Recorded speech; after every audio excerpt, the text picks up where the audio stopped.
Welcome back to the Deep Dive. Today we are taking an in-depth look at the phylum Proteobacteria. Yeah, this is a big one. It really is. If you want a quick shortcut to being, knowledgeable about the microbial world, this is probably the place to start. Definitely. This massive group is often called the most metabolically diverse life on Earth. It spans 5 classes: alpha, beta, gamma, delta, and epsilon. And they are basically responsible for driving so many of the fundamental processes of our planet. Absolutely. From cycling nutrients to, well, causing disease. Exactly. And to really drive home the scale of their impact, let's start with a dilemma ripped straight from the American West. The Yellowstone bison. Ah, yes, the brucellosis issue. Right. This iconic animal is the subject of intense conflict because many are asymptomatic carriers of Brucella abortus. Which is a Alphaproteobacterium. Correct. It causes brucellosis, leading to miscarriages in mammals, and ranchers are, frankly, terrified that bison wandering out of the park could infect domestic cattle. So you've got wildlife managers stuck in the middle trying to balance conservation with the economic realities of the cattle industry. It's a constant struggle. And what's just fascinating here, when you step back, is realizing that the fate of a massive one-ton animal, and like you said, the economics of an entire industry, it rests upon a microbe measuring just 2 micrometers across. Tiny. That really puts it in perspective. So our mission for this deep dive is essentially to track the core attributes that make these environmental microbes so successful. Okay. And see how those same attributes, whether it's metabolic flexibility or, extreme streamlining, are reflected in their pathogenic cousins across all 5 major classes. Okay, let's unpack this. Where should we start? Alphaproteobacteria. Sounds good. Let's begin with the alpha class. Right. So the alpha class includes many oligotrophs. What does that mean again? It means they can thrive where nutrients are really scarce. Really? Low nutrient specialists, basically. Got it.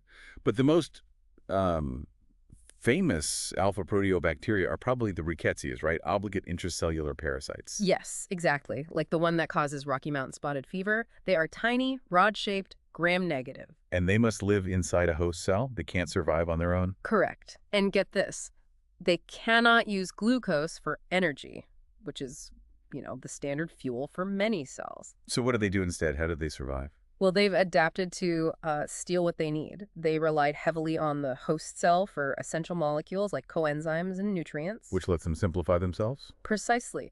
They've managed to dramatically reduce their own genome, essentially shedding genes they don't require anymore because the host provides. Smart in a parasitic way. And critically, Ricketsias have evolved this specialized carrier system. It's embedded in their plasma membrane. Okay. And it literally exchanges their own useless ADP for the functional ATP that the host cell has already manufactured. Wow. So they're literally energy vampires, stealing ready-made energy. That's a good way to put it, yeah. And this leads us to arguably the biggest evolutionary nugget of the day, doesn't it? The connection to mitochondria. Absolutely. The ancestor of Ricketsias, this extinct lineage often called the protomitochondrion, is hypothesized to be the origin of all eukaryotic mitochondria. Your mitochondria, my mitochondria. Incredible.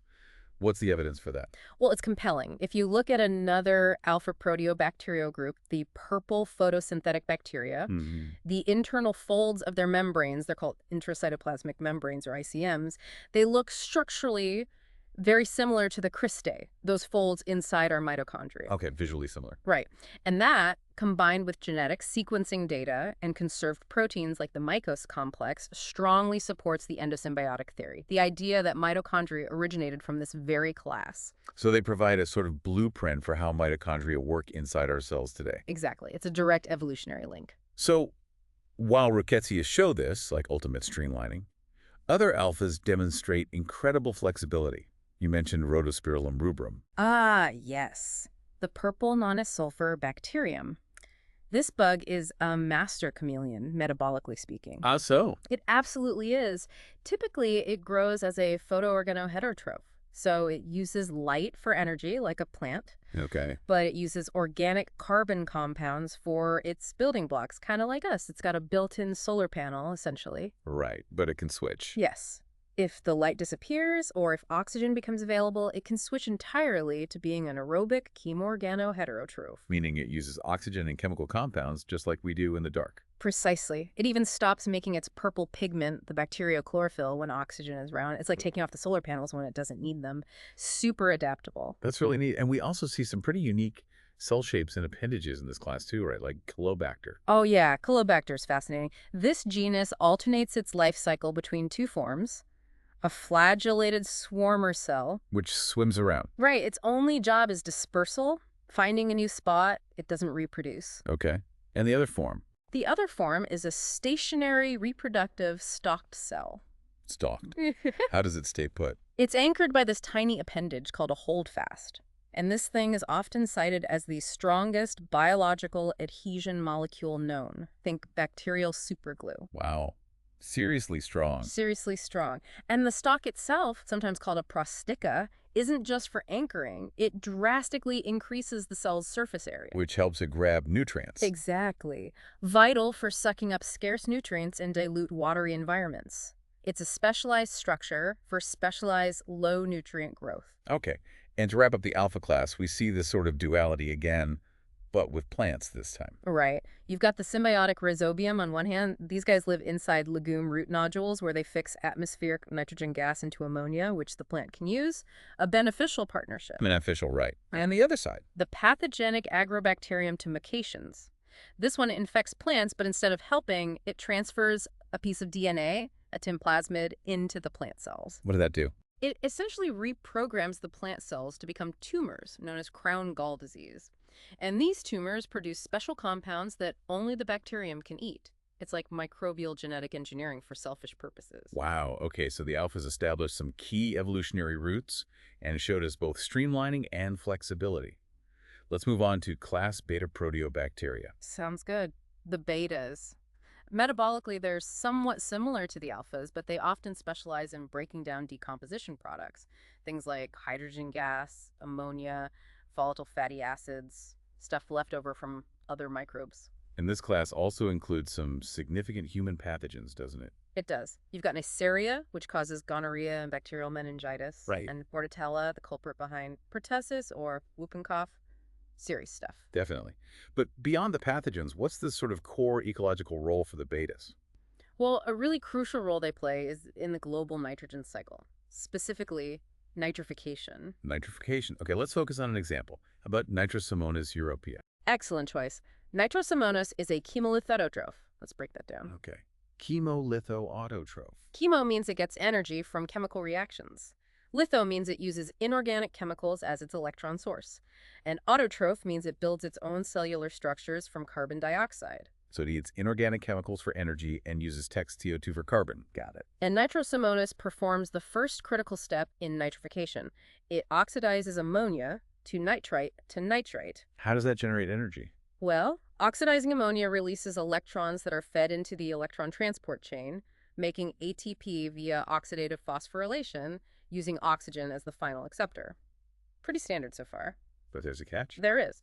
Ammonia is a fairly low-energy electron donor compared to, say, glucose. So while it generates some ATP, it doesn't generate enough reducing power, specifically text and ADPH needed to fix text TO22 via the Calvin-Benson cycle. So it has an energy deficit for building stuff. Exactly. To get that necessary text NADPH, it has to force electrons backward up the electron transport chain.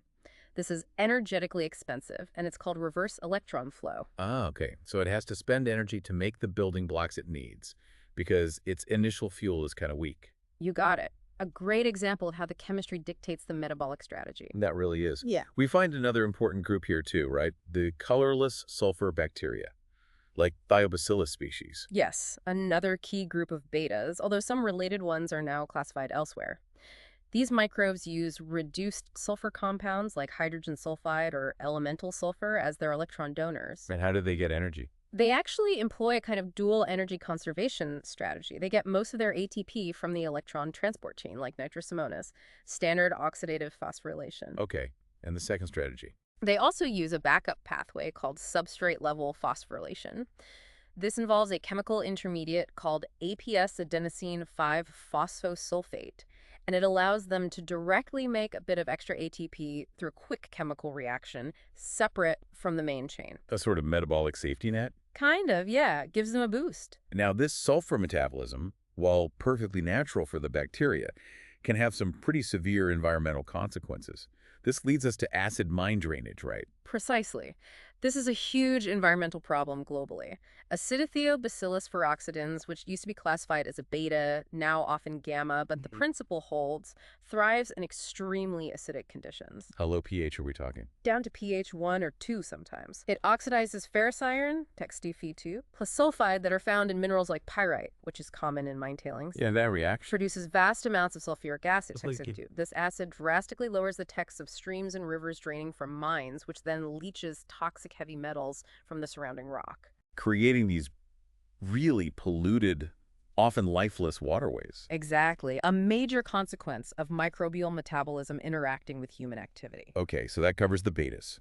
Next up, we hit the Gammaproteobacteria. You said this is the largest class. Largest and arguably the most metabolically versatile of all the Proteobacteria classes. Real powerhouses. And they include some actual giants, physically speaking. Yes. Think Theomargarita. Some species can reach 750 micrometers in diameter. Wait, micrometers? That's visible to the naked eye, isn't it? It absolutely is. Like tiny pearls scattered on the seafloor sediment. They form these extensive mats. How does being that big even work for a bacterium? And how does it help them survive? It's a fantastic adaptation to their environment. They live in sediments where oxygen levels fluctuate wildly. So they cope by storing massive amounts of nitrate. We're talking concentrations up to 500 millimolar inside these huge internal sacs called vacuoles. So they carry their own oxygen supply. Or close to it. Essentially, yes. Nitrate serves as an electron acceptor for respiration when oxygen isn't available. So they're carrying their own deep-sea air tank right inside the cell. It lets them keep breathing, metabolically speaking, even when the environment outside is anoxic. That's incredible. Size is a storage solution. Exactly. Another key group in the gammas are the purple sulfur bacteria, like Chromatium. Contrast them with the purple non-sulfur ones we saw in the alphas. How are they different? These guys are strict anaerobes, and they're photolithoautotrophs. They use light for energy, CO2 for carbon, but they use hydrogen sulfide as their electron donor for photosynthesis, not water like plants or organic compounds like the non-sulfur types. And what happens to the sulfur? As they oxidize the sulfide, they produce elemental sulfur granules, which they store internally inside the cytoplasm. You can actually see these granules under a microscope. Interesting. Okay, who else is in this massive gamma class? Well, you've got the Pseudomonas. Pseudomonas aeruginosa is probably the most famous. They're known for two key things. Which are? First, their incredible ability to degrade a huge range of organic molecules. They're masters of mineralization, breaking down complex compounds, making them vital in bioremediation and natural cleanup processes. Nature's recyclers. Pretty much. But second, they're also notorious opportunistic pathogens, especially P. aeruginosa. It's a major problem in hospitals, and particularly for patients with cystic fibrosis, where it causes chronic lung infections. A real double-edged sword. Definitely. And then, for sheer metabolic wizardry, you have to talk about Salmonella species. What makes them so special? They are famous for dissimilatory metal reduction. These are facultative anaerobes, meaning they can live with or without oxygen. But when oxygen is gone, they can use an astounding number of alternative electron acceptors. Over 10 different ones have been documented. Including metals. Critically, yes. Okay. Including insoluble metals like iron oxides, rust, essentially, and even uranium oxides. They can breathe solid metal. Okay, hold on. How does a bacterium physically connect to a solid chunk of rust or rock to breathe it? How does it transfer the electrons? That's the amazing part.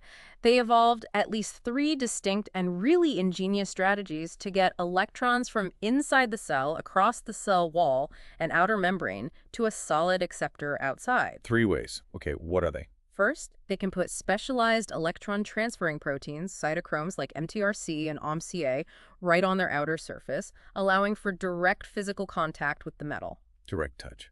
Makes sense. What else? Second, if the metal is too far away for direct contact, they can secrete small organic molecules, sometimes derived from humic acids in the environment, that act as electron shuttles. These molecules pick up electrons at the cell surface and ferry them out to the distant metal particle. Like little electron taxis. Yeah. Clever. And the third way? This one's wild. They can produce electrically conductive filaments called nanowires. These are essentially extensions of their outer membrane, potentially chains of vesicles that act like biological wires, allowing them to physically reach out and dump electrons onto metal particles much further away. Like serial nanowires. This is sci-fi stuff right there. Isn't it? It highlights the incredible solutions microbes evolved to solve physical challenges. Definitely. Okay, we can't leave the gammas without talking about the enteric bacteria, right? The gut microbes. Absolutely not. The family Enterobacteriaceae, think E. coli, Salmonella, Shigella, Yersinia. These are facultative anaerobes, typically straight rods, very common inhabitants of animal intestines. And they're grouped by how they ferment sugars. Often, yes. A key group is the mixed acid fermenters, like E. coli. When they ferment glucose without oxygen, they produce a characteristic cocktail of acidic end products. Lactate, acetate, succinate. And also gases, right? Hydrogen and T2. Exactly. That mix of acids and gases is a hallmark. But producing all that acid must pose a challenge for the cell itself, no?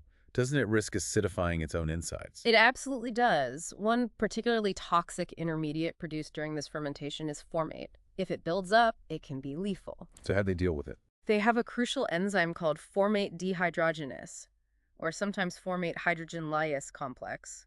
Its job is to immediately cleave that toxic formate into harmless hydrogen gas and carbon dioxide. So it neutralizes the threat on the spot. Yes, it's a critical survival mechanism to prevent internal acidification during fermentation. Makes sense. Okay, one last gamma example.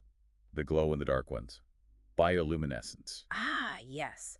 Vibrio species, like Vibrio fischeri or Vibrio harvey.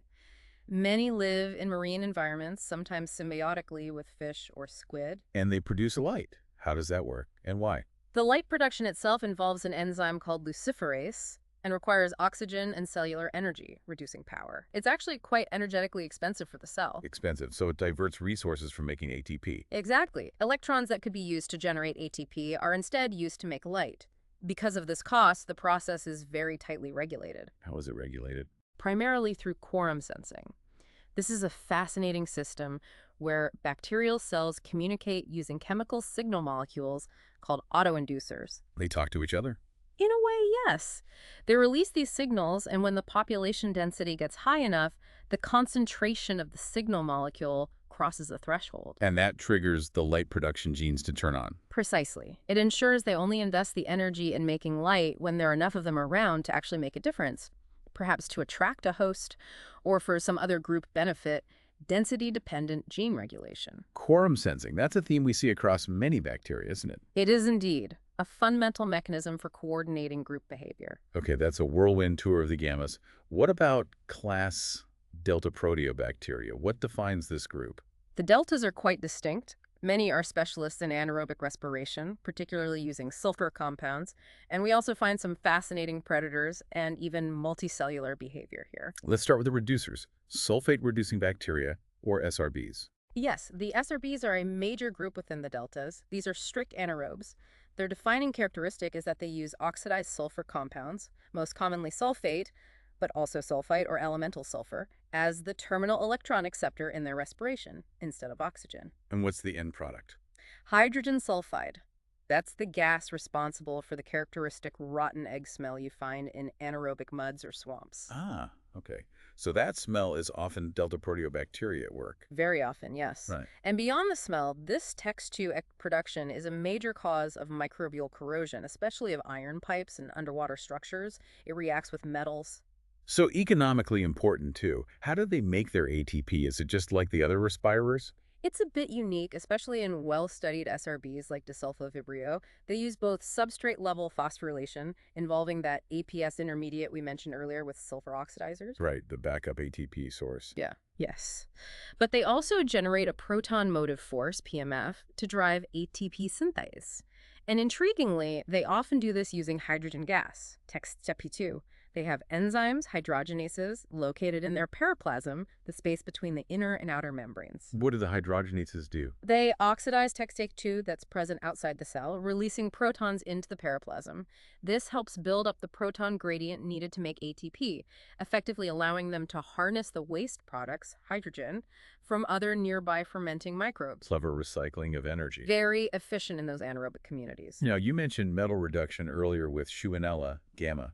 Do we see that in the deltas too? We certainly do. Geobacter species are key players here. Like Shewanella, they can respire using insoluble metals, particularly iron oxides, as electron acceptors. And do they use the same strategies? Nanowire, shuttles? They also construct nanowires, which seem crucial for their metal reduction. However, a key distinction often noted is that Geobacter species typically do not seem to rely on secreting external electron shuttles to the same extent as Shewanella. They seem more specialized for direct contact or nanowire-mediated transfer. Interesting difference. And Geobacter is important for practical applications. Hugely important. They are stars in bioremediation, particularly for cleaning up sites contaminated with radioactive metals like uranium, which they can immobilize. And they're also key organisms being studied and engineered for use in microbial fuel cells devices that generate electricity directly from microbial metabolism. Fascinating potential there. Okay, now for something completely different. Yeah. Bacterial predators. Yes, the Deltaproteobacteria include Bdellovibrio. This bacterium is often described as the leech of bacteria. It's a tiny, highly motile, curved rod. And what does it do? It actively hunts other gram-negative bacteria. It swims very rapidly using a powerful sheathed polar flagellum until it collides with a suitable prey cell. And then it just eats it. Not quite like that. It attaches, then uses enzymes to basically drill a hole through the prey's outer membrane and cell wall. It doesn't enter the cytoplasm, though. Where does it go? It slips into the periplasmic space between the inner and outer membranes of the host. Once inside this protected space, it seals the hole and begins to grow. Grows inside the periplasm. Using what? Using the host cell's contents. It essentially digests the host from the inside out, absorbing the amino acids, fatty acids, and nucleotides it needs for its own biosynthesis. It grows into a long, non-septate filament within the prey's periplasm. That's brutal. A metabolic hijacking, like you said before. Completely. Once it has consumed the host's resources and elongated, this filament undergoes multiple fission events simultaneously, dividing into numerous small, flagellated progeny cells. Like a whole litter of predators born inside the corpse. Exactly. Then they produce enzymes to line the now empty host cell wall, releasing the new Bdellovibrio swarmers to hunt for fresh prey. A really aggressive and efficient life cycle. Truly remarkable. Okay, one more delta group. The Myxobacteria. You mentioned multicellularity. Yes, the Myxobacteria are amazing. These are typically aerobic soil bacteria, and they move by gliding motility, not flagella. But their most striking feature is their social behavior. Social bacteria. Absolutely. Under nutrient-limiting conditions, when food runs scarce, individual myxobacterial cells don't just die off. They start communicating using extracellular signal molecules. Like quorum sensing again? Similar principle, yes. This signaling coordinates their movement, causing hundreds of thousands, even millions of cells to aggregate together. What happens when they aggregate? They differentiate and build complex, often brightly colored structures called fruiting bodies. These can be quite elaborate, visible to the naked eye, almost looking like tiny molds or fungi. Wow. Bacteria building structures. Yes. And within these fruiting bodies, many of the cells convert into dormant, stress-resistant spores called myxospores. The fruiting body lifts these spores up off the ground, aiding their dispersal by wind or water when conditions improve. It's a cooperative survival strategy. That's incredible coordination. Yeah. And their movement, gliding. Yeah. How does that work? They actually have two distinct systems for gliding motility. One is called social S motility. This requires cells to be close together and involves type 4V pili, the same kind of pili used for twitching motility in other bacteria, reaching out, attaching, and retracting to pull the cell forward in groups. Okay, group movement. And the other? The other is adventurous A motility. This allows individual cells to move independently, exploring new territory. It's driven by internal protein complexes, like the ag motor system, that are thought to push the cell forward using energy from the proton motive force, possibly interacting with slime trails they secrete. Two different motors for different types of movement. Complex stuff. Very complex for bacteria. Okay, that covers the deltas. That leaves us with the last and smallest class. Epsilonproteobacteria. That's right, the epsilon class. Generally, these are slender, often curved or helical rods. Many are microaerophilic. Meaning they like low oxygen levels but still need some. Exactly. Not strict anaerobes, but full atmospheric oxygen can be toxic to them. And this small class still includes some major pathogens. It does. The genus Campylobacter is a big one. Campylobacter jejuni is one of the most common causes of bacterial gastroenteritis, food poisoning worldwide. Nasty stuff. Is there anything else significant about Campylobacter infections? Yes, unfortunately. In rare cases, C. jejuni infection can trigger Guillain-Barré syndrome, a serious autoimmune disorder where the body attacks its own peripheral nerves, leading to paralysis. How does a bacterial infection trigger that? It's thought to be due to molecular mimicry. Some structures on the surface of the Campylobacter cell, like certain lipoligosaccharides, happen to resemble components of human nerve cells, gangliosides. So the immune system makes antibodies against the bacteria. But those antibodies then mistakenly cross-react with the person's own nerve tissue, causing the damage. A tragic case of mistaken identity by the immune system. Awful. Okay, who else is a key epsilon member? The stomach bug. Ah, yes, Helicobacter pylori, the bacterium famous for causing gastritis, peptic ulcers, and being a major risk factor for stomach cancer. And the big mystery here is how it survives in the stomach, right? The acidity is extreme. It's a fantastic paradox. In the lab, you generally can't culture H. pylori below about pH 4.5. It dies in strong acid. Yet the stomach lumen is like pH 1.5 to 3.5. Yeah. So how? It uses a two-pronged strategy. First, it doesn't just swim around in the main stomach acid. It uses its flagella to rapidly burrow through the thick mucus layer that protects the stomach lining. Down near the epithelial cells, the pH is much closer to neutral, maybe 6 or 7. So it finds a less acidic refuge. Smart. But it also has a powerful biochemical weapon, the enzyme urease. It produces huge amounts of this enzyme. What does urease do? It breaks down urea, which is naturally present in gastric juices, into carbon dioxide, TAC-CO2, and crucially, ammonia. Ammonia. That's a base, right? A strong base. So the ammonia produced locally neutralizes the stomach acid immediately surrounding the bacterium, creating a little protective cloud of higher pH, allowing it to survive that journey through the mucus and persist near the stomach lining. An ingenious survival mechanism. Create your own microenvironment. Precise. And beyond pathogens, where else do we find Epsilonproteobacteria? They also pop up in some pretty extreme environments. They're often found in deep-sea hydrothermal vents, living off the chemicals spewing from the Earth's crust. Like sulfur compounds? Often, yes, oxidizing sulfur compounds or hydrogen. Many are autotrophs, fixing carbon using pathways like the reductive TCA cycle, which is basically the standard Krebs cycle run in reverse. They're also found in sulfidic cave springs, again, thriving on those sulfur chemical gradients. So they span from our stomachs to the deep ocean floor. A small class, but still pretty widespread and adaptable. Okay, so we've journeyed through alpha, beta, gamma, delta, and epsilon. We've seen energy vampires, metabolic chameleons, bacterial superglue, nitrogen cyclers, acid producers, metal breathers, nanowire builders, gut fermenters, predators, social builders, stomach dwellers. It's an incredible amount of diversity packed into one phylum. So stepping back, what's the big picture takeaway for you, for the listener? I think what this deep dive really shows is the sheer physiological resilience and adaptability of microbes. The Proteobacteria phylum is just exhibit A.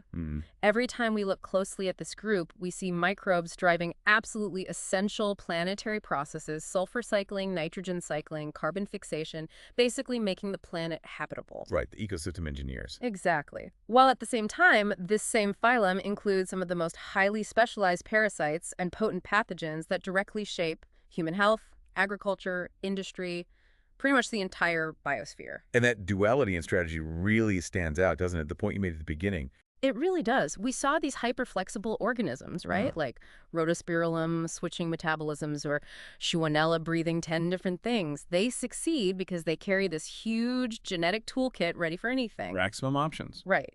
But then we also saw the complete opposite. The Ricketsias, H. pylori, they succeed through ultimate specialization and streamlining.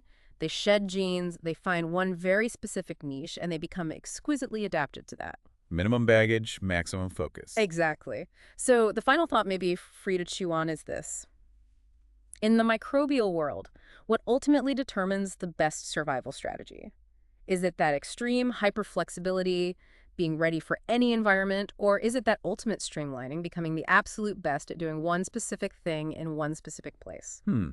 Flexibility versus specialization. A fundamental trade-off, maybe. Perhaps. Something to think about how life adapts and diversifies. A perfect place to leave it. Thank you so much for walking us through this incredible phylum. My pleasure. It's always fascinating territory. And thank you for joining us on this deep dive into the Proteobacteria.